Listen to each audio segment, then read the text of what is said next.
কিছু কিছু মেয়ের সংসার জীবনে তার দুঃখের কারণ হয়ে ওঠে তার রূপ সৌন্দর্য। আবার কিছু কিছু মেয়ের রূপ গুণ কিছুই নেই, তারপরও সে স্বামীর সংসারে অনেক সুখে থাকে, অনেক ভালো থাকে। আসসালামু আলাইকুম, welcome back to my channel Fanna's family থেকে আমি ফান্না বলছি। সবাই কেমন আছেন? আশা করছি সবাই ভালো আছেন, সুস্থ আছেন। আলহামদুলিল্লাহ, আল্লাহর অশেষ রহমতে আমরাও ভালো আছি। কাছে কিংবা দূরে, দেশ কিংবা দেশের বাহিরে, আপনারা যে যেখান থেকে আমার আজকের এই ভিডিওটি দেখছেন, আপনাদের সবাইকে জানাই আমার মন থেকে অনেক অনেক ভালোবাসা। সন্ধ্যাবেলায় বসে কিছু লাল শাক কাটতেছিলাম আর কিছু আদা রসুন পেস্ট করার জন্য একটু আর কি খোসা ছাড়িয়ে নিচ্ছি। এই কাজগুলো করতে করতে আমার প্রিয় প্রিয় আপু ভাইয়াদের ভিডিও দেখতেছি। এই যে দেখতেই পাচ্ছেন আপনারা। তো আগের দিন আমি লাল শাকগুলা কেটে রেখে দিচ্ছি, যাতে পরের দিন সকালে আমার কষ্টটা একটু কম হয়, তাড়াতাড়ি রান্নাবান্নাটা শেষ করতে পারি। তো এই তো পরের দিন সকালবেলা আবার চলে আসলাম। এক চুলায় আমি ভাত বসিয়ে দিলাম, অন্য চুলায় বাচ্চাদের জন্য একটু নুডলস রান্না করতেছিলাম। তো নুডলসটা সিদ্ধ করার জন্য আমি পানি বসিয়ে দিলাম। পানির মধ্যে দিয়ে দিলাম একটু সয়াবিন তেল আর একটু লবণ। তো এই তো পানিটা ফুটে ওঠার পরে আমি নুডলসগুলা দিয়ে দিলাম সিদ্ধ হওয়ার জন্য। কিছু কিছু মেয়ের সংসার জীবনে তার দুঃখের কারণ হয়ে ওঠে তার রূপ। তো সেরকমই কিছু গল্প আপনাদের সাথে আজকে শেয়ার করব। একটা মেয়ে বিয়ে হওয়ার পরে স্বামীর সংসারে কিন্তু অনেক আশা নিয়ে যায়। স্বামী, শাশুড়ি, শ্বশুর, দেবর, ননদ সবারই ভালোবাসা পাওয়ার আশায় কিন্তু সে দিন রাত খাটতে থাকে।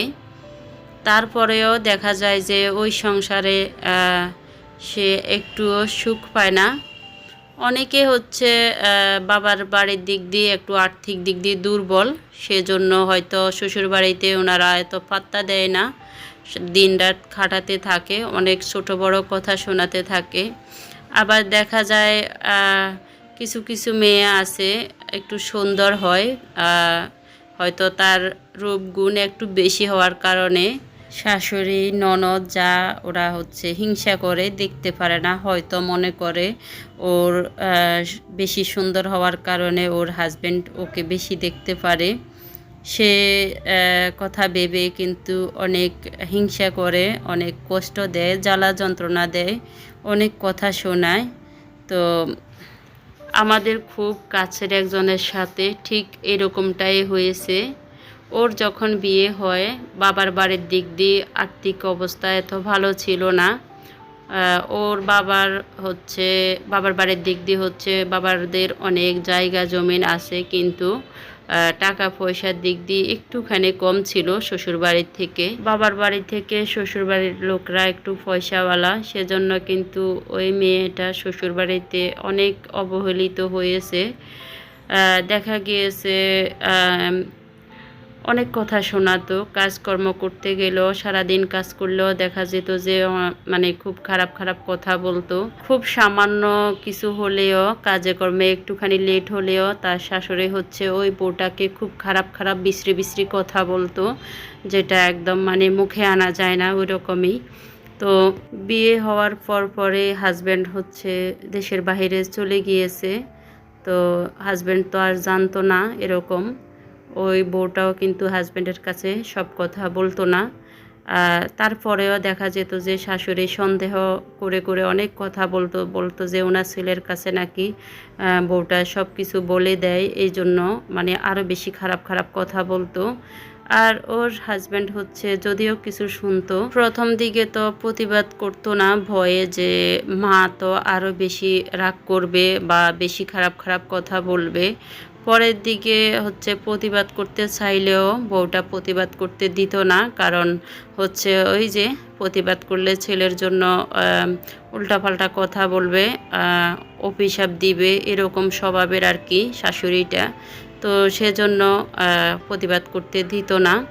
কিন্তু যখন ওনার ছোট ছেলের বউ আসে, তখন দেখা যেত যে ছোট ছেলের বউকে খুব আদর করে। কারণ কি জানেন, ওই ছেলেটা হচ্ছে একটু ক্ষমতাবান, একটু কথা শোনায়, ছোট বড় একটু পড়ালেখা করেছে, একটু টাকা পয়সা আছে, সেজন্য ওই ছেলের বউকে খুবই আদর করত।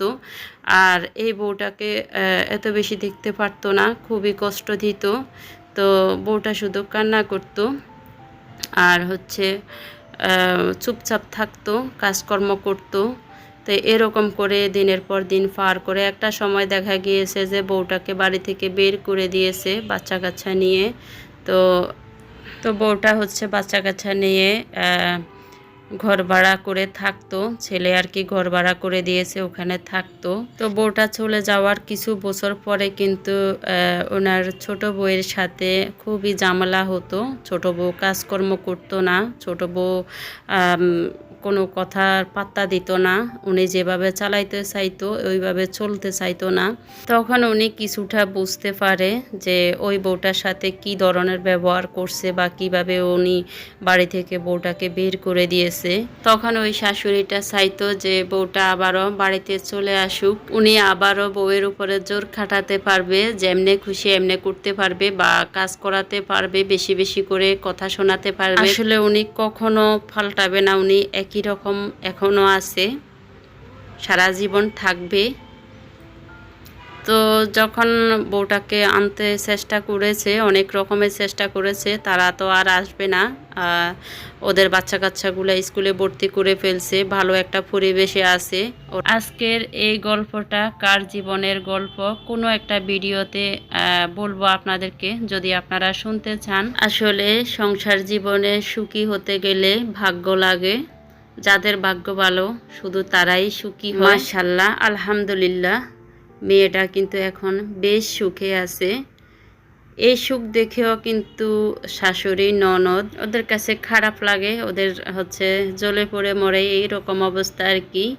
তো আমি মনে করি সুখী হতে গেলে আসলে ভাগ্য লাগে, যত কিছুই করুক না কেন চারপাশের লোকজন আল্লাহর কাছ থেকে সুখ খুঁজে আনলে সে সুখে থাকবেই আগে আর পরে। তো ডাইনিং টেবিলের উপরে কিছু প্লেট বাসন রেখেছিলাম আমি ধুয়ে, ওগুলা শুকিয়ে গিয়েছে। তো এখন নিয়ে এসে কিচেন র্যাকের মধ্যে রাখতেছি। আসলে আমার বাসাটা খুবই ছোট, 3 রুমের বাসা, ডাইনিং সহ 3 রুম আর কি, কোনো রকম থাকা। বাচ্চাদের পড়ালেখার সুবিধার্থে ভাড়া ঘরে আছি, নয়তো কবে বাড়িতে চলে যেতাম। এখান থেকে আমাদের বাড়িতে ঘরগুলা আরও বেশি সুন্দর। তো আরও কিছু প্লেট ধুয়ে তারপরে হচ্ছে টেবিলের উপরে রেখে দিয়েছি পানি ঝরার জন্য, আর টেবিলটা কিছুটা গুছিয়ে রাখলাম। এই সাইডে আচারের বয়মগুলা রেখেছি, এগুলা হচ্ছে রোদ্রে দিব সেজন্য। এই যে কিছুদিন আগে আমি একটা ভিডিওতে দেখিয়েছিলাম আমার স্টিলের আলমারির জন্য একটা আয়নার জন্য আর কি একটা পর্দা লাগবে। তো ওই পর্দার কাপড়টা এনে আমি হচ্ছে পর্দাটা সেলাই করিয়ে এনেছিলাম। তারপরে এই যে কিছু হাতের কাজ করেছিলাম, কারণ এমনি দেখতে ভালো লাগছিল না, সেজন্য আমি এই তো হাতের কাজটা করে নিলাম। তো আপনাদের কাছে এটা কেমন লেগেছে আমাকে কিন্তু কমেন্টের মাধ্যমে জানাবেন।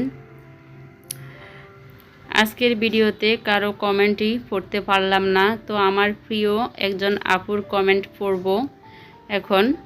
Test and tales with Salma আপু আমার খুবই প্রিয় একজন মানুষ। তো আপুর একটা কমেন্ট আজকে আপনাদেরকে পড়ে শোনাবো। আপু, তোমার টাইটেলটা একেবারে আমার মনের কথা, লাইক করে তোমার ভিডিওটি দেখছি, ইনশাআল্লাহ তোমার পুরো ভিডিওটি জুড়ে থাকবো, ভালো থেকো। আপু, তোমাকে অনেক ধন্যবাদ এত সুন্দর একটা কমেন্ট করার জন্য আর এইভাবে আমার পাশে থাকার জন্য। তুমি অনেক ভালো থেকো আপু, বাচ্চা কাচ্চা নিয়ে। তোমার মেয়েদের জন্য অনেক দোয়া রইল মন থেকে। আজকে অনেকের কমেন্ট পড়ার ইচ্ছা ছিল কিন্তু পড়তে পারলাম না, দয়া করে কেউ মনে কষ্ট নেবেন না। নেক্সট ভিডিওতে কমেন্ট পড়ার চেষ্টা করব। তো আজকে যারা নতুন আমার চ্যানেলটি ভিজিট করছেন, আমার ভিডিওর কোথাও কোনো অংশ ভালো লেগে গেলে আমার চ্যানেলটি সাবস্ক্রাইব করে আমার পাশে থেকে যাবেন। আর যারা অলরেডি সাবস্ক্রাইব করে আমার পাশে আছেন, প্রতিনিয়ত আমাকে ভালোবাসা দিয়ে যাচ্ছেন, তাদেরকে মন থেকে জানাই অনেক অনেক ভালোবাসা। আমার সাধারণ ভিউয়ার্সদেরকেও অনেক ভালোবাসি, অনেক ভালোবাসা রইল তাদের জন্য। আর হ্যাঁ, ভিডিওর কোথাও কোনো অংশ যদি আপনাদের বেশি ভালো লেগে যায় অবশ্যই কিন্তু একটা লাইক দিতে ভুলবেন না।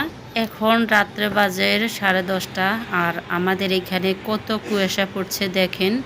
আর 5 মিনিট পরে কিন্তু এই কুয়াশা একদম উধাও হয়ে গেছে। দয়া করে ভিডিওর নিচে কেউ স্প্যাম কমেন্ট করবেন না। নতুন ভিডিও দেখার আমন্ত্রণ জানিয়ে এখানে শেষ করছি ভিডিওটি। সবাই ভালো থাকবেন, সুস্থ থাকবেন। আল্লাহ হাফেজ। আসসালামু আলাইকুম।